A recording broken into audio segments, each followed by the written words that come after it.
Whenever we're about to go out on a long and challenging journey, it's always good to know the person guiding us up the path. Should you choose me as your guide to awakening, I'm happy to share my story. I'll tell you how I was suffering despite my apparent success, searched for answers, entered the world of meditation, awakened just like you can, founded this meditation group, Mind Muar, and what I've been doing since. Happy Eternal Now, my name is Oded. I was born in Israel in 1979, and as you may have guessed from my accent, Sfat ha'em sheli hi Ivrit. My native language is Hebrew. When I was a young and impressionable 24-year-old, I was first exposed to the concept of self-development in its Western form, that's closely related to the American coaching culture, and its ideas completely captivated me. Be an achiever, get out of your comfort zone, follow your dreams, set lofty goals, do more, get more, be more. So inspired by this attitude, I left my day job and started my own business, doing what I loved most back then, teaching how to produce electronic music, which is a passion I carried since my early teenage years. I built my dream studio, met talented musicians, built myself a reputation, made lots of money, had the best toys, and I even got the six-pack I always wanted. It seemed as if by Western standards, I managed to check all the boxes necessary to be considered a true success story. However, throughout those years, while I was pushing onwards to get bigger and better in every possible way,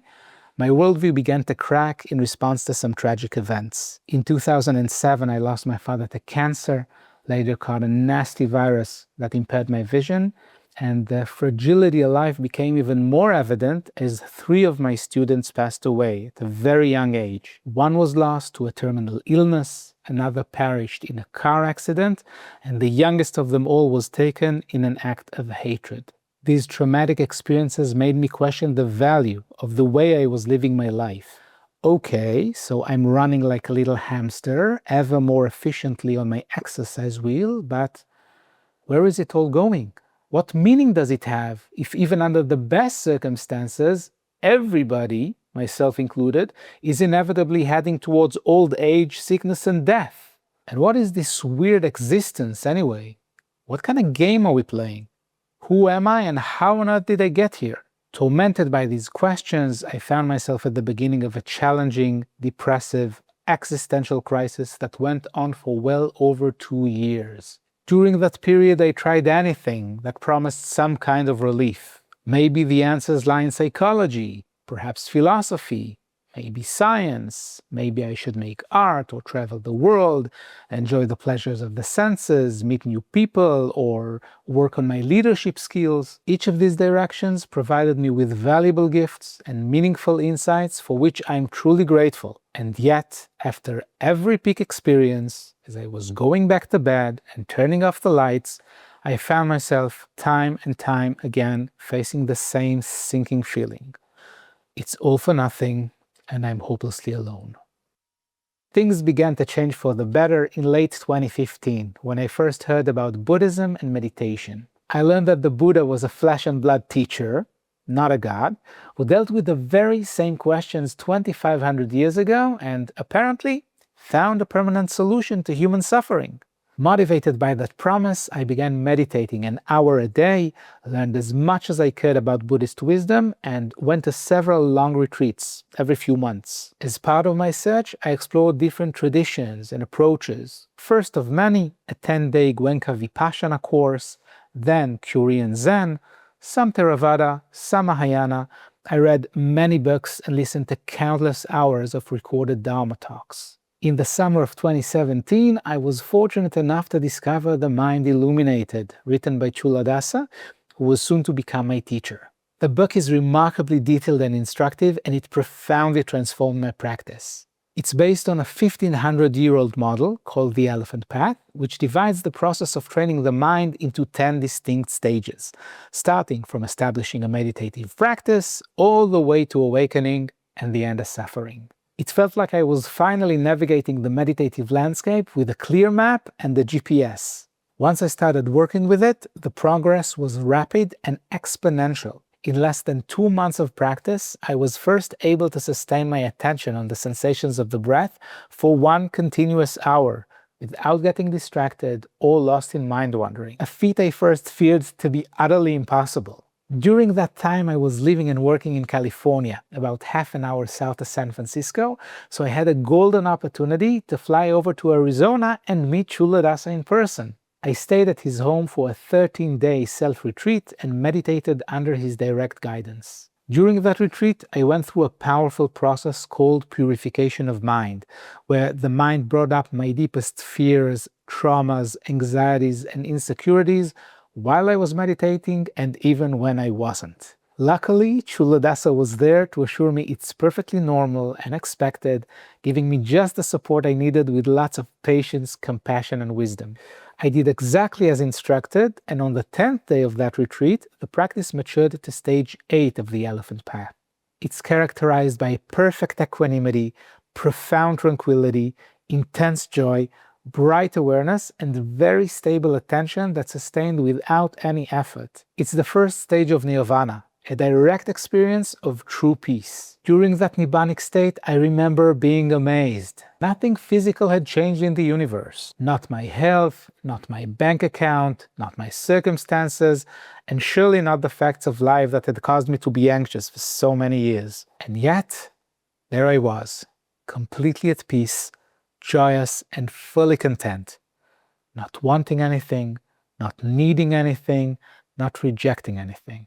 For me, it was conclusive evidence that the Buddha truly knew what he was talking about. Before the retreat, I thought Nirvana was only there in fairy tales, meant for someone else, but not for me.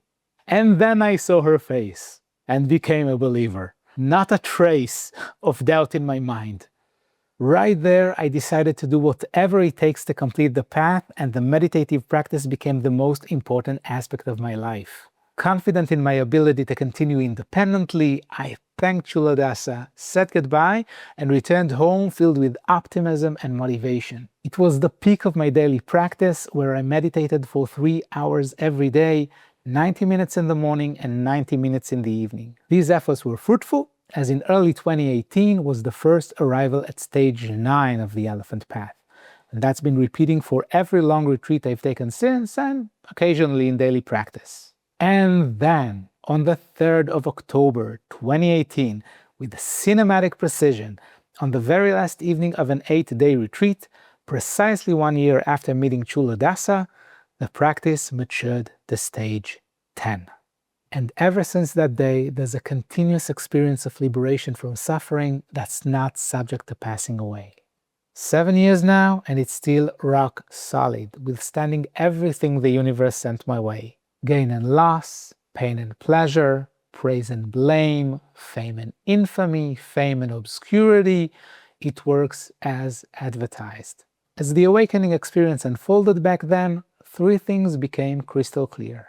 First, the purest, most sincere meaning of gratitude as it radiates from within, pouring out into the world. To the Buddha and Culadasa and Asanga and my Sangha and my teachers. Thank you, dear God, dear interdependent universe, for shifting from hellish, pitch-black darkness to this blissful, peaceful, abundant light. What a privilege to experience it directly. Secondly, this was not a personal achievement. The so-called self was revealed to be nothing more than an illusion. Awakening didn't happen because I was wiser, holier, more intelligent, or more special than anybody else. It was the inevitable result of the meditative process itself reaching maturity, like a flower in bloom or a tree yielding fruit. There is no one to applaud, and no applause is necessary. Lastly, it became evident that if there is no self, then logically there is no other. To clarify this counterintuitive point, let me tell you about my first Vipassana retreat, back in April 2016. It took place at the Goenka Meditation Center, and on its second evening discourse, Goenka mentioned that once someone reaches enlightenment, all they do is teach the Dharma.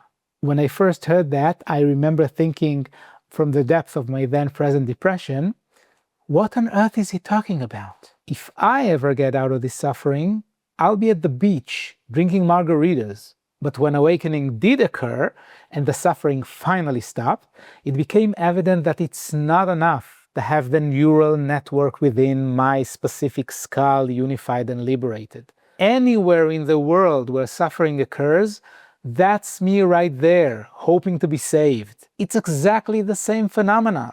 So therefore, the best thing I could possibly do with my time is indeed guide the way out of misery to all those seeking to find it, all instances of me asking for relief. A few weeks later, I contacted Culadasa, asking him to verify that it was truly an awakening experience and not just another illusory trick of the mind. I described my journey and experience in great detail, and Culadasa confirmed that it was indeed genuine. After congratulating me, he asked what I planned on doing next, so I expressed my desire to become a teacher and actively share the path to liberation with others. Culadasa told me that's what he too would like to see me do, and invited me to join his teacher training course. The course began in early 2019, during which I founded the meditation group Muar, where I taught Culadasa's method to Israeli students. In late 2020, the group grew international, and I began providing online guidance in English to meditators from various countries around the world.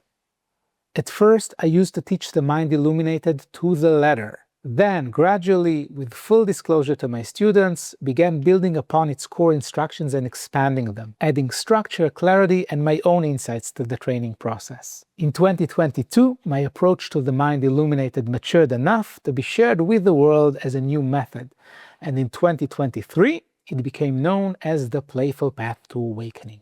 It's a living, ever-evolving method that I continue to develop and improve to this day. You can get your free copy of its latest version through the link on screen and in the description, where you'll also find its introduction video. The Playful Path project and Mind Muar are means for realizing my vision. Complete liberation for all who seek to end their suffering, with a clear and simple path inevitably resulting in awakening that's freely accessible to everyone in the world. If you resonate with this sentiment, send me a message. Thanks for listening.